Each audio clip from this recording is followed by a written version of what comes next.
Ons skriflesing dan, Matteus 28 vanaf vers 16. Die opskrif daar is, die verskyning van Jesus in Galilea. En die 11 disippels het na Galilea gegaan, na die berg waar Jesus hulle bestel het. En toe hulle hom sien, het hulle hom aanbid. Maar sommige het getwyfel. En Jesus het nader gekom en met hulle gespreek en gesê, aan my is gegee alle mag in die hemel en op aarde. Gaan dan heen, maak disippels van al die nasies en doop hulle in die naam van die Vader en die Seun en die Heilige Gees. En leer hulle om alles te onderhou wat ek julle beveel het. En kyk, ek is met julle al die dae tot aan die volëinding van die wêreld. Amen. Ons lees net so ver vanuit die woord van die Here. Vanuit hierdie gedeelte, ons teks van oordenking is Matteus 28 vers 19. Gaan dan heen, maak disippels van al die nasies, doop hulle in die naam van die Vader en van die Seun en die Heilige Gees en leer hulle om alles te onderhou wat ek julle beveel het. En ons tema dan vanuit hierdie gedeelte is die groot opdrag. Ons kan dit nie anders sien nie, ons kan dit nie anders stel nie, dit is eenvoudig die groot opdrag. Ek dink elkeen van ons ken hierdie gedeelte. Ons het ten minste al hierdie gedeelte meer as een keer gehoor en ons weet, dit word die groot opdrag genoem, the Great Commission in Engels. Maar wat maak hierdie vers so uniek? Wat maak dat hierdie vers aangehaal word? Wat maak dat hierdie vers so gereeld gepreek word? Dink nou 'n kort rukkie gelede was Dr. François Carey, dit was een van die verse wat hy ook aangehaal het. Wat maak hierdie vers so belangrik?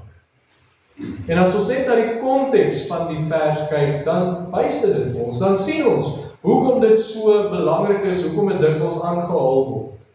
Want die konteks verduidelik. So kom ons begin daar. Waar staan die vers? Hoekom staan dit? Wat het gebeur? En as ons na die konteks kyk, dan kyk ons nie net na Matteus 28 nie. Ons kyk ook na Markus 16, ons kyk ook na Lukas 24, die ooreenstemmende gedeeltes, want dit gee vir ons die geheelbeeld. Dit gee vir ons van elke skrywer se perspektief en dan sien ons mooi wat het daar gebeur. So die konteks. Die Here Jesus het gesterf aan die kruis. Die Here Jesus is begrawe. Hy het weer opgestaan uit die dood en hy begin aan mense verskyn. Hy verskyn eers aan Maria en dan weer eens ons kry die hele gedeelte as ons al die evangelies kyk. Hy verskyn daar aan die vrouens en hulle gaan na die 11 disippels toe. Hulle sê vir hulle, die Here Jesus het aan ons verskyn, ons het hom gesien. Maar hulle glo nie hierdie vrouens nie. Daarna verskyn die Here Jesus aan 2 mans wat op pad was. En dan lees ons in Lukas, hulle was die Emmausgangers gewees. En hulle bring ook berig aan die disippels. Hulle het die Here Jesus gesien. Maar die disippels is traag om te glo. En die volgende oomblik, toe verskyn die Here Jesus aan die disippels. Hy is daar in hulle midde. En die volgende wat gebeur is, die Here Jesus maak seker, hulle weet dit is hy wat by hulle is. In Lukas lees ons, hy wys vir hulle sy hande, sy voete, hy wys vir hulle die spykermerke, dat hulle kan sien, dit is hy. Dis die Here Jesus wat gekruisig is. En dan vra hy vir iets om te eet. Hy is honger, sodat hulle weet, dis hy wat daar by hulle staan, in die vlees. Hy het waarlik opgestaan uit die dood. En dan fokus ons op Matteus, wat daar staan in vers 18. Die Here Jesus het nader gekom, hy spreek met hulle en hy het gesê, aan my is gegee alle mag in die hemel en op aarde. Weereens, kyk wie's dit wat met hulle praat. Dis die Here Jesus wat praat met die autoriteit van God. Want hy is God, deel van die drie-enige God. En hy sê, alle mag in die hemel en op aarde is aan hom gegee. So wat ook al hy nou sê, is wet. Dit kan ons sê, dit wat hy nou sê is belangrik, want hy praat as God met die autoriteit van God, en hy gee die groot opdrag. En hierdie groot opdrag kry ons in Matteus, ons kry dit in Markus, ons kry dit in Lukas, Johannes beweeg dit oor in Handelinge in, maar ons kry die groot boodskap, die groot opdrag, elkeen in sy unieke woorde, maar die kern bly dieselfde. En vanoggend gaan ons kyk na wat is die groot opdrag. En ek sal verwys na die ander evangelies, ons wil die geheelbeeld hê, maar ons fokus op Matteus 28 vers 9. Maar eers hoekom wil ons, as kinders van die Here vandag weet, hoe belangrik die groot opdrag is? Hoekom wil ons weet wat is die groot opdrag? Wat maak dit vir my so belangrik? En die eenvoudige antwoord is, ons is die hedendaagse disippels. Nou hoekom sê ek so? Mag miskien al vir u verduidelik het, maar ek verduidelik weer. Paulus sê, ons is nie lastig om die dinge te herhaal nie, dit gee julle sekerheid. So ek val terug op Paulus se woorde, ek verduidelik weer. Die Griekse woord vir disippels is mataites. Dit beteken, iemand is 'n leerling. Iemand is 'n volgeling. So in daardie tyd was ons baie leermeesters gewees, 'n klomp leermeesters, en dan hulle nou gesit, en hulle het hulle verskeie disippels gehad, wat nou by hulle leer. Mense wat hulle gevolg het, mense wat by daai leermeester nou geleer het, oor die woord van God, oor verskillende goed, oor hoe om te leef. So hy het sy kennis basies aan hulle oorgedra. En wat interessant is in daardie tyd, baie mense, as dan na hulle lewens gekyk is, en dan word gekyk na hoe praat hulle, wat sê hulle, hoe redeneer hulle, hoe leef hulle, dan kon mense sê, hy is 'n disipel van daai leermeester. Ons sien dit, ons hoor dit. Dit word gesien, dit word weerspieël in hulle optrede. En so was die Here Jesus nie net 'n leermeester nie. Hy was die leermeester. Die koning der konings, die Here der Here. Hy is die leermeesters en hy het disippels gehad wat hom volg, die 12 disippels. Hulle was sy volgelinge, hulle was sy leerlinge. En dis presies wat kinders van die Here vandag is. Ons het die Here Jesus se lewe in die woord van God. En ons volg hom na. Ons is sy volgelinge. Ons kyk hoe het hy geleef en ons boots dit na, ons weerspieël dit. 1 Johannes 2 vers 6, ek het so rukkie terug daaroor gepreek. Hy wat sê dat hy in hom bly, behoort self ook so te wandel soos hy gewandel het. Ons is volgelinge, ons volg na wat die Here Jesus gedoen het. En dan leer ons ook nou. Soos daardie leerlinge, ons het weer eens sy woord. En ons het die Heilige Gees wat ons leer oor die Here Jesus. Johannes 16 vers 13 en 14. Maar wanneer hy gekom het, die Gees van die waarheid, sal hy julle in die hele waarheid lei. Want hy sal nie uit homself spreek nie, maar alles wat hy hoor, sal hy spreek en die toekomstige dinge aan julle verkondig. Hy sal my verheerlik, omdat hy dit sal neem wat aan my behoort, die Here Jesus behoort, en aan julle verkondig. So ons volg die Here Jesus, ons leer by hom, ons is sy disippels, en dit verander ons lewens. Mense kan dit ook sien in ons lewens. So ons is die hedendaagse disippels. En toe die Here Jesus die groot opdrag gee, vir wie het hy dit gegee? Vir sy disippels. Nie net die 11 wat daar was wat dit gehoor het nie, maar vir elke disipel van die Here Jesus. Al die kinders van die Here deur die eeue heen. En dit sluit ons in. Ons is sy disippels, die groot opdrag is vir ons. So dis die hele prentjie. Aan die een kant het ons die Here Jesus wat die opdrag gee in die autoriteit van God, want hy is God, en wat hy sê is wet. En aan die ander kant is die disippels, wat nou ons is, wat hierdie opdrag moet nakom. En dis hoekom dit vir ons so belangrik is om te begryp, wat is die groot opdrag? Wat behels dit? Hoe kan ons dit nakom? Sodat ons kan doen wat ons meester van ons verwag. So kom ons kyk, wat is die groot opdrag? Ons gaan dit doen deur die vers te ontleed, gedeelte vir gedeelte, te kyk, wat sê elke gedeelte vir ons? Hoe moet ons die groot opdrag maak? So dit begin met die groot opdrag, gaan dan heen. Matteus 28 vers 19, net al eerste 3 woorde, gaan dan heen. Die eerste deel in die Here Jesus se opdrag. Die Here Jesus het klaar vir hulle gesê, hy het alle mag in die hemel en op aarde, en hy mag sy disippels stuur. Maar wat beteken dit? Wat beteken gaan dan heen? En die Griekse woord hier is eintlik 'n interessante een. Dis nie noodwendig net om te gaan nie, as ons die woord gaan hoor, dan dink ons, jy moet iewers heen. Jy moet uit, jy moet na 'n ander plek toe gaan. Maar dis nie noodwendig wat hierdie woord beteken nie. Want hierdie Griekse woord beteken, dis in 'n mens se normale gang. Dit dui prosedure aan, dit wys, daar waar jy gaan, terwyl jy besig is, waar ook al jy gaan, daar waar jy rondbeweeg. Dis wat dit vir die mense in daardie tyd beweeg. Daar waar jy rondbeweeg, moet die res van die groot opdrag uitgevoer word. Maar saam met dit, ons kan nie daar stop nie, saam met dit, is die disippels ook uitgestuur om te beweeg. Die ooreenstemmende gedeelte in Markus sê, gaan die wêreld in. Dis vers 15 daarvan Markus 16. En Handelinge 1 vers 8 byvoorbeeld. Daar staan weer, maar julle sal krag ontvang wanneer die Heilige Gees oor julle kom en julle sal my getuies wees, waar? In Jerusalem, sowel as in die hele Judea en Samaria en tot aan die uiterste van die aarde. So waar hulle was in Jerusalem. Nou as 'n mens in jou Bybel blaai, ek dink die meeste van die Bybels het die kaart in, dis die heel laaste kaart, Palestina in die tyd van Christus. Sal ons sien, Jerusalem was in die provinsie van Judea gewees, ons sien dit daar. So dis waar hulle was. Samaria is net bo Judea. So dis naby, maar nie so naby nie, mens moet beweeg daarna toe, en dan sê hy tot aan die uiterste van die aarde. So die Here sê vir hulle, hy gebruik hulle waar in Jerusalem, waar hulle is, maar ook in Samaria en tot aan die uiterste van die aarde. So hoe dit gewerk? Die disippels van die Here het die groot opdrag ontvang. Hulle het dit uitgevoer. Daar's uiteindelik gemeentes gestig.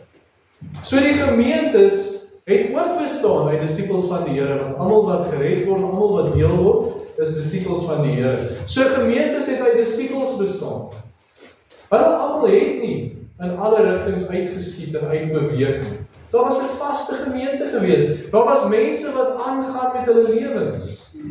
In die dorpe waar hulle was, op die plekke waar hulle was. Soos ek vroeër gesê, die woord gaan beteken in jou normale gang, daar waar jy rondbeweeg. Kyk na die sendbriewe, soos Korintiërs, Efesiërs, Galasiërs, gevestigde gemeentes met mense wat daar bly en leef en die groot opdrag uitvoer. Maar saam met dit, is daar sekere mense gewees wat die Here spesifiek gestuur het vir leraars of vir sendelinge. Spesifiek mense uitgestuur om die evangelie te verkondig. Dink aan leraars soos Timoteus, die Here het hom uitgestuur, hy het by 'n gemeente gekom en hy was hulle leraar gewees. En Paulus, hy was die sendeling, hy het rondbeweeg, geskuif van plek tot plek in die evangelie verkondig. So dis die 3 fasette van gaan. Daar waar jy besig is, in jou area, in jou plek, en dan ook leraars wat spesifiek in posisies geplaas is, en dan sendelinge wat uitgestuur is tot aan die uiterste van die aarde. So wat beteken dit vir ons? Ek het in die begin vir julle gesê, ons gaan ontleed en na elke gedeelte kyk. Wat beteken dit vir ons? So as ons kyk hoe het dit gewerk, dan sien ons, daar's 'n gemeente wat gebly het. Daar's leraars opgelei en na hierdie gemeentes toe gestuur. En dan is die gemeentes daar bedien, hulle is daar toegerus vir hulle dienswerk, sodat hulle waar hulle beweeg, dat hulle die evangelie uitvoer. Dan is daar die leraars gewees, en daar's natuurlik die sendeling om die evangelie te verkondig. En as ons gaan kyk na ons kerkstelsel, as ek dit so kan sê, is dit presies hoe dit werk. Dink aan ons as gemeente. Ons moet hier die groot opdrag uitvoer. Ons Jerusalem is Veldert, Laaiplek, Sint Helena Baai, Vredeburg, Langebaan. Dis ons Jerusalem en Judea, dis waar ons leef, dis waar ons beweeg, dis waar ons werk, dis waar ons afgetree is, baie van. Dis ons sendingveld. Jy het al die sending gehoor, is eintlik 'n baie mooi sending, blom waar jy geplant is. Dis ons sendingveld. Want op die einde van die dag het die Here ons ook hierna toe gestuur, hy het ons hierna toe gebring. Ons is hier met 'n doel. En hier moet ons die groot opdrag uitvoer. Maar dan saam met dit, het die Here sekere mense geroep vir voltydse diens. Waar roep hy hulle? Vanuit die gemeentes. Weereens, gaan kyk na daai tyd. Hy roep hulle vanuit die gemeentes. Ek byvoorbeeld kom van Sekunda gemeente af. Ek dink 1500 kilos van hier af waar die lig so vuil is, jy kan dit sien, voor jy dit gemaak. En die Here het my daar uitgeneem, opgelei en na gemeente toe gestuur. So dis hoe dit werk met voltydse diens. Maar dan ook sendelinge wat gestuur word, opgelei, vanuit die gemeentes uitgestuur word. Ons het aksie 1.8, dis ons eie kerk, so sendingaksie. Wat mense uitstuur, sendelinge, studente uitstuur, predikante uitstuur. Ons het Dominee Vrede Wil wat in Botswana werk, ons het Dominee Jan Koetse wat in Frankryk werk, Elmar en Nadine de Rand wat in Japan werk, hulle kom uit ons kweekskool uit, dis vanuit ons kerk uitgestuur. So sendelinge wat uitgestuur word. So ons het die 3 fasette. Wat beteken dit vir ons? Waar ek gaan, waar ek rondbeweeg, daar moet ek die groot opdrag nakom. Maar as die Here my stuur, as die Here sy hand op my lewe lê en besluit, jy gaan voltydse diens doen. As hy besluit, jy gaan 'n sendeling word, dan doen ek dit ook. Maar die norm is, waar ek is, waar ek rondbeweeg. Waar die Griekse woord gegaan. So dis die eerste aspek van die groot opdrag. Gaan dan heen. Dan sien ons in ons tweede plek, die groot opdrag, maak disippels. Matteus 28 vers 19. Gaan dan heen, maak disippels van al die nasies. Nou hierdie is die kern van die groot opdrag. Hierdie is die belangrikste. Dis waarom alles sentreer is die woorde maak disippels. En ek onthou, dit was my so wonderlik geweest, toe ek op kweekskool was en ons het geleer, het ons Griekse dosent vir ons gesê, in Matteus 28 vers 19 is al die ander goed, soos gaan dan heen, doop hulle, leer hulle, dis alles participiums, dis beskrywende werkwoorde, maar die enigste absolute opdrag is, maak disippels. In die Grieks, hy is baie slimmer in Grieks as ek, so ek dra sy woorde, maar hy sê, maak disippels, dis die kern, dis die opdrag. So wat beteken dit? Daar's al baie stellings hieroor gemaak, daar's baie strukture van disippelskap, daar's baie maniere wat mense jou leer, dis hoe jy disippels maak, en baie van dit kan 'n mens gebruik met groot vrug. Maar die kern van disippelskap is die evangelie.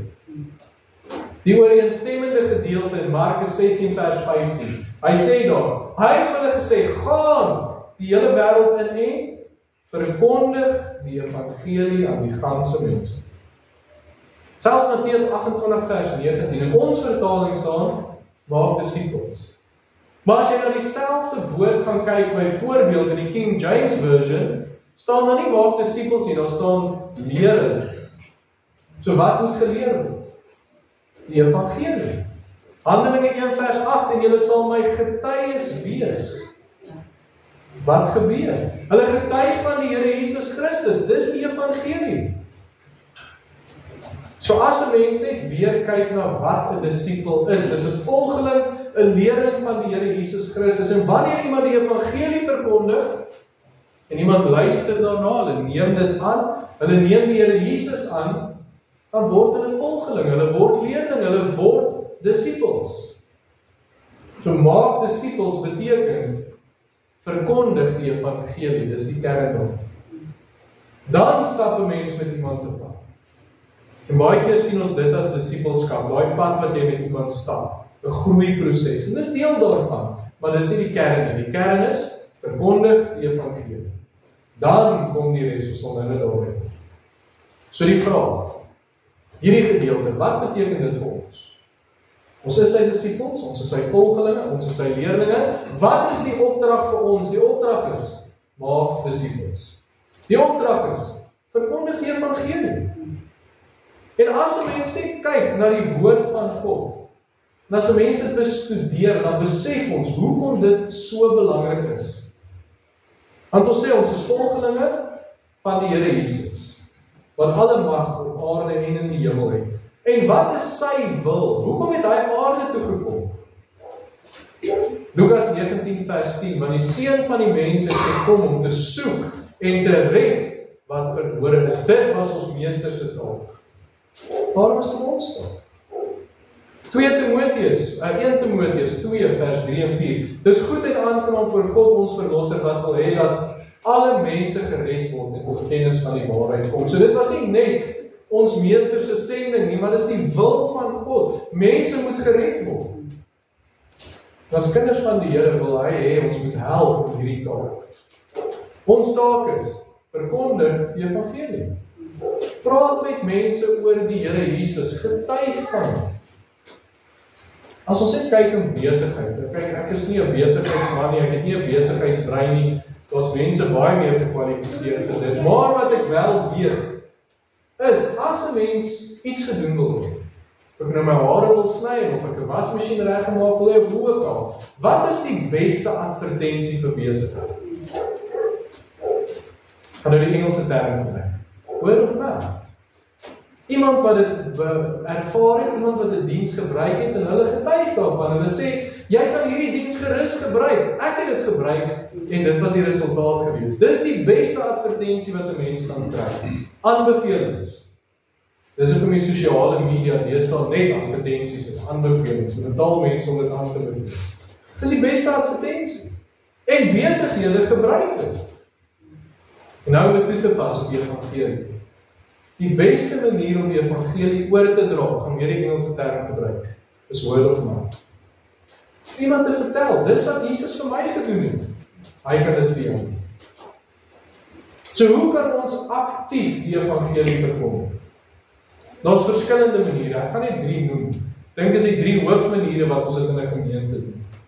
Die eerste is 1-tot-1, daai word of mouth, praat met mense. Deel die evangelie, deel jou getuienis. Getuienis is kragtig. Jy het nie kennis nodig om te weet, dit het die Here Jesus vir my gedoen nie. Ek kan net vir iemand vertel, dit was my ervaring, dis wat die Here vir my gedoen het, hy kan dit vir jou doen. En dan verskeie wyse die evangelie te verkondig. EJ3, Way of the Master, baie kursusse hoe om die evangelie te doen. Dan die tweede manier, wat ook baie goed werk, is om mense kerk te doen. Ons is 'n evangeliese kerk.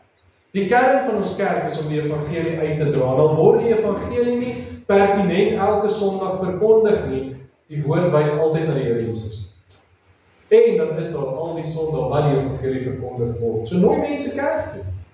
Spesifiek. Bring mense hierheen om die woord te hoor. Weereens, daai word of mouth. Ja, mense gaan verbyry en die bord sien. Ja, mense gaan op sosiale media sien, maar hier is die kerk, en dit gaan miskien kom, maar weer eens, daai aanbeveling, die word of mouth, kom na my kerk toe, kom kyk, kom luister, van die Here leer my dan, ek groei dan in die woord, kom. So die tweede manier, nooi mense kerk toe, die derde manier, traktaatjies, en dis wat ons gister gedoen het, ons het net gegaan, traktaatjies uitgedeel, vensters gesit, vir mense in die hand gegee, weer daar gesprek aangeknoop, maar net om vir iemand daai kaartjie in sy hand te gee, daai kaartjie sê presies hoe mense die Here aanneem, en ons het baie van die mag. So die stap vir stap boekie wat wonderlik is, maar as bietjie langer, dan het ons daai vrye Herald traktaatjies wat baie goed werk, kom pak, dit het al die inligting op, stop hom net vir iemand in die hand. So maklik. Wat ek gewoonlik doen, vir iemand en sê net, hier's bietjie lees. Dit het al 1 keer met my gebeur in my hele lewe, wat iemand gesê het, nee dan. Snaaks genoeg in Bokkomlaan voor die koffiewinkel, persoon hou net nie die traktaatjie gevat. Maar 1 keer in die hele tyd het ek al traktaatjies uitloop, iemand vir my neers. En weer eens, al vat daai persoon en hy gooi hom neer. Die Here kan daai ding gebruik, iemand kan daai ding optel. Die man met die asgate kan daai ding optel en lees. Die Here kan dit gebruik. So traktaatjies. So daai 3 maniere is kragtig. Mond tot persoon, dan nooi iemand kerk toe of traktaatjies. Altyd maklik om iemand die evangelie so mee te doen. En wat vir my opvallend is in die dag waarin ons leef, wat opvallend is as 'n mens uitbeweeg, is ons wil nie mense aanstoot gee. Die Engelse woord offend, ons is so bang om mense te offend. Maar as 'n siel regtig op pad is na die hel toe, as ek weet iemand is nie gered nie, en ek weet daai persoon staan onder die toren van God, is dit regtig die ergste ding om vir hulle 'n bietjie aanstoot te gee? Dis nie asof ek hulle hel toe gaan stuur nie, hulle is op pad, ek wil hulle juis help om weg te kom. Is dit so erg om vir daai persoon 'n papier in sy hand te gee of met hom 'n gesprek te voer? Aanstoot is niks as 'n mens kyk aan die ding. So deel die evangelie. Die kern van die groot opdrag, dis waar ons besig is. Die kern, maak disippels, verkondig die evangelie, help mense en volgelinge van die Here Jesus. En dan in die derde plek, die groot opdrag, doop hulle.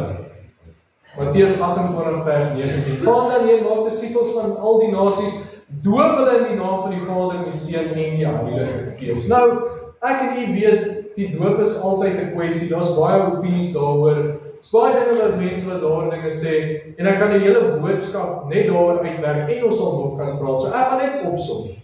Ek gaan opsom wat ons siening is, en ek gaan by die kern uitkom, van wat die doop is, hoekom die doop, of ek groot doop, of klein doop, of besprinkel word, of onderdompel word, wat is die kern van die doop, so sal daarby uitkom. Dit alles begin in die Ou Testament.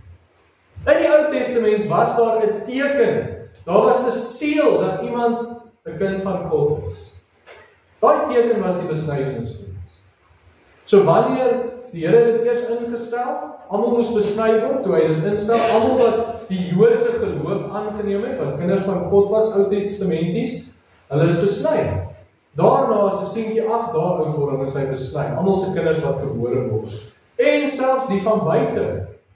As iemand kom en hy sê, maar weet jy, ek wil 'n Jood word, ek is eintlik 'n Amoriet of 'n Kusiet of een van die goed, maar ek wil 'n Jood word, dan is dit toegelaat. Hulle is proseliete genoem. En hulle is besny. Daar's 'n teken, 'n fisiese teken, hulle is 'n deel van die Jodendom. Toe gaan dit oor na die Nuwe Testament. Daar's 'n nuwe seël, daar's 'n nuwe teken. En dis die doop. Die doop was die teken, jy is deel van die Christelike geloof. Daarom in Handelinge 2, toe preek Petrus en hy beveel die Jode daar. En hoor in wie se naam moes hulle gedoop word? Die Jode. Hulle is besny, hulle het God klaar aangeneem, hulle is kinders van God, op 'n Ou Testamentiese manier. Nou sê Petrus vir hulle, Handelinge 2 vers 38, bekeer julle, en laat elkeen van julle gedoop word in die naam van Jesus Christus, tot vergewing van sondes, en julle sal die gawe van die Heilige Gees ontvang. Hulle het klaar God aangeneem, Ou Testamenties. Hulle moes die Here Jesus as Messias aanneem, deel van die Christelike geloof word en gedoop word. Die opdrag dan, in die groot opdrag, as iemand gered word, as hulle deel van die Christelike geloof word, doop hulle as teken. Hulle is nie in die Christelike geloof. Die hele huisgesin word gedoop. Dink aan Lydia die purperverkoopster, Handelinge 16 vers 15. En toe is sy en haar huisgesin gedoop, en dan was nog voorbeelde soos Crispus. Maar soos met die besnydenis, as die ouers gelowig geword het, soos met die Christelike geloof is 'n gesin gedoop. En dis wat ons hierso sien. So as 'n kind gebore word, dink Ou Testamentiese besnydenis, hy is besny, gereformeerde kerke, ons doop. Die teken word ook aan daai kind gedoen, saam met die belofte. So die opdrag. Dis nou weer eens, as ek dit net in 'n neutedop saamvat. Wel verskil mense, die kern bly dieselfde. Maar die groot opdrag, die mense wat geëvangeliseer is, wat heidene was, wat nie kinders van die Here was nie, moes gedoop word wanneer hulle die Here aanneem. Wat beteken dit? Hulle moes letterlik gedoop word, ja. Ons lees dit, die huisgesinne, groot mense, kinders, hulle is gedoop. Hulle is 'n deel van die Christelike geloof. Dit beteken nie die kinders is gered as hulle gedoop is nie, maar dit beteken hulle is deel van die Christelike geloof, en daarom saam met dit die belofte, ek gaan my kind groot maak in die Christelike geloof. Maar dan die kern. Die kern van die doop is 'n vereenselwiging, dis 'n deelwording. Die doop is 'n teken, ek word deel van die Christelike geloof.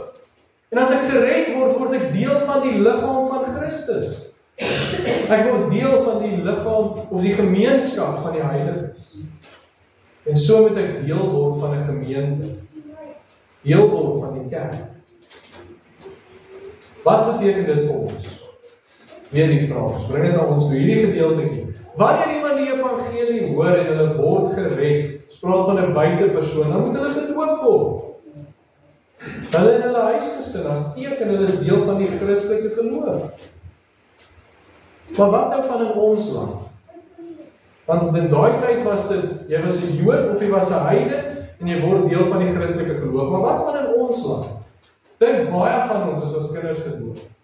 Ons het in gereformeerde kerke groot geword en ons is gedoop, of as ons in ander kerke groot geword het, of het 'n baptiste of ook al, dan is ek as 'n groot mens gedoop. Maar baie mense met wie ons te doen kry, is reeds gedoop. So wat as iemand gered word? Hulle kom, hulle hoor die evangelie en hulle maak daai oorgawe. Maar hulle is gedoop, moet hulle weer gedoop word? Nee. Die teken is klaar gedoen. Die doop is klaar toegepas, dis nie nodig. Maar die belangrikste, die kern van die doop is die deelwording, vereenselwiging as 'n kind van die Here, as 'n Christen, deel van die gemeenskap, deel van die liggaam van Christus, waar ons saam funksioneer, waar ons mekaar opbou, waar ons mekaar bemoedig, waar ons mekaar as dit nodig is vermaan en aanspoor. Hebreërs 10 vers 24 en 25, laat ons op mekaar ag gee, om tot liefde en goeie werke aan te spoor. En laat ons onderlinge byeenkomste nie versuim, soos sommige die gewoonte het nie, maar laat ons mekaar vermaan, en des te meer na mate julle die dag sien nader kom. So, die doop is die fisiese doop. Maar saam met dit, die deelwording van die Christelike geloof. Saam met dit is daai gemeenskap van die heiliges. Ek beweeg in die Christelike geloof in. Ek beweeg in 'n gemeente in. 'n Kind van die Here, ek het dit al gesê, kan nie op 'n eiland doen. Daar's 'n deelwordingsproses. En ons verstaan dit, want as iemand nie 'n kind van die Here word, wat het hy nodig? Hy het ondersteuning nodig. Hy het lering nodig, hy het rigting nodig. En waar gebeur dit? Tussen kinders van die Here. Dis hoekom dit so nodig is. Maar dan, ons laaste gedagte, die groot opdrag, lering. Matteus 28 vers 19, gaan dan heen, het ons na gekyk, maak disippels van al die nasies, het ons na gekyk, doop hulle in die naam van die Vader en die Seun en die Heilige Gees, ons het daarna gekyk, en dan leer hulle om alles te onderhou wat ek julle beveel het. So hierdie laaste gedeelte is wat mense gewoonlik as disipelskap sien. En dis hoekom ek vroeër gesê het, dit is deel daarvan. Ons gaan daarmee. Want hierdie mense het nou die evangelie gehoor, hulle het dit aangeneem, hulle het die Here Jesus aangeneem, maar nou moet hulle geleer word. Hulle is in geestelike terme, soos 'n pasgebore babietjie, hulle moet gevoed word, hulle moet geleer word, hulle moet groei. Wat moet hulle geleer word? Om alles te onderhou wat ek julle beveel het. Met ander woorde, die woord van God. Wanneer iemand die Here Jesus aangeneem het, is hy lief vir die Here Jesus, wat die Here vir hom gedoen het, hoe die Here hom gered het. En dan, Johannes 14 vers 15, as julle my lief het, bewaar my gebooie. So daai gebooie moet geleer word, daar's 'n leerproses. Kinders van die Here wat nie is, moet geleer word. Hoe moet hulle leef? Wat sê die woord, sodat ek 'n dader van die woord kan word? Nie net 'n hoorder nie, nie net iemand wat tradisies uitleef nie, nie net iemand wat iemand anders volg nie, maar 'n dader van die woord. En dan moet daar 'n pad gestap word met so 'n persoon, as 'n gemeente, as kinders van die Here, as iemand wat miskien 1 tot 1 op pad met een persoon staan. Dis wat ons baie keer as disipelskap sien, maar dis in die leringsproses. Laaste keer, wat beteken dit vir ons? As iemand by die Here uitkom, dan moet daar 'n pad met hulle gestap. Hulle moet leer. Hulle moet leer wat sê die woord. Hulle moet leer hoe moet hulle leef volgens die woord. En so selfs as kinders van die Here, wat nie nuut is nie, wat miskien al 'n hele tyd gered is, het ons nog steeds daardie lering nodig. Dis 'n proses. Daarom het ons dienste, daarom het ons predikante, daarom het ons geleenthede soos bidure wat ons met mekaar kan praat. Daarom gesels ons buite die kerk en ons leer by mekaar. Ek is die leraar van die gemeente, maar weet jy hoe baie leer ek by ander mense in gesprekke oor die woord van God? Wat vir my sê, het jy dit raak gelees? Het jy dit al gesien? Het jy al daar gefokus? Nou leer ek. Ons leer by mekaar vanuit die woord van God. Selfs dit 'n gesprek. So deel van die groot opdrag is, ons moet leer. Ons moet in die proses wees waar ons leer, en dan is die kring volmaak, want ons leer ook hoe om die groot opdrag uit te voer. Hoe daai persoon wat die Here aangeneem het, gehoor het, geleer is, gedoop is, hoe hulle uiteindelik uitvoer en dieselfde doen. So dit is die groot opdrag. En daarmee sluit ek af. Dit is eintlik 'n proses wat gevolg word. Want eerstens beweeg 'n mens rond, waar die Here wil hê jy moet beweeg, of dit nou is waar jy is in jou dorp, of dit is om uit te gaan, 'n mens beweeg rond, en terwyl jy dit doen, verkondig jy die evangelie, die kern. En wanneer iemand gered word, dan moet hulle gedoop word, deel gemaak word van die Christelike geloof, deel van 'n gemeenskap, deel van 'n gemeente, en daar moet 'n mens geleer word, om alles te onderhou wat die Here vir ons sê. Om saam te groei in die woord van God. 'n Gemeente is 'n plek van groei. As ek nie groei in die woord nie, dan sal ek nie. Dit is 'n plek van groei. En uiteindelik saam die groot opdrag maak. So ons hier is disippels van die Here Jesus. Die opdrag is vir ons. Die Here Jesus wat God is, deel van die drie-enige God, wat spreek met alle mag in die hemel en op aarde, gee vir ons hierdie opdrag. Die vraag is, wat gaan ek doen? Gaan ek hierdie opdrag nakom? Of nie? Ek dink ons net sommer antwoord. Ek gaan vir die antwoord. Ja, ons wil hierdie opdrag nakom. Ons moet seker maak as gemeente. Seker maak as disippels van die Here, ons kom hierdie opdrag na. Met die kern, verkondig die evangelie op die verskillende wyse soos. Verkondig die evangelie. En so kan ons ook die groot opdrag nakom. Amen. Kom ons buig die hoofde en dan ons saam. Wonderlike Here, ons kom sê vir U dankie. As ons luister na U woorde en ons sien die opdrag wat U vir ons gegee het, Here, dan besef ons, U het nie net vir ons 'n opdrag gegee nie, maar U gee vir ons die woord. U gee vir ons die instaatstelling deur die Heilige Gees. En U gaan met ons uit waar ons gaan om die woord te verkondig. U is deel van die gemeente waar mense gedoop word en deel gemaak word en geleer word. En U is in die hele proses met ons. En kan ons net vir U kom dankie sê. En ons bid vanoggend, Here, dat U ons sal help om die groot opdrag na te doen. En ons weet, Here, soos daardie manne wat die verbondsark gedra het, Here, wat hulle voete in die Jordaan moes steek en U het die waters weggestoot. Here, dat ons daardie eerste tree sal gee, deur te sê, Here, ek sal die groot opdrag maak, maar ek sal met iemand praat, iemand kerk toe nooi, 'n traktaaitjie uitdeel en help ons nie. Stuur mense oor ons pad, geef ons die geleenthede. En dan help U ons om daardie woord uit te doen. En so die hele proses, Here, help ons, dat ons dit sal doen, dat ons U welbehaaglik sal wees. Ons sê vir U dankie. Ons loof en ons prys U daarin, en ons bid dit alles in Jesus se wonderlike naam. Amen.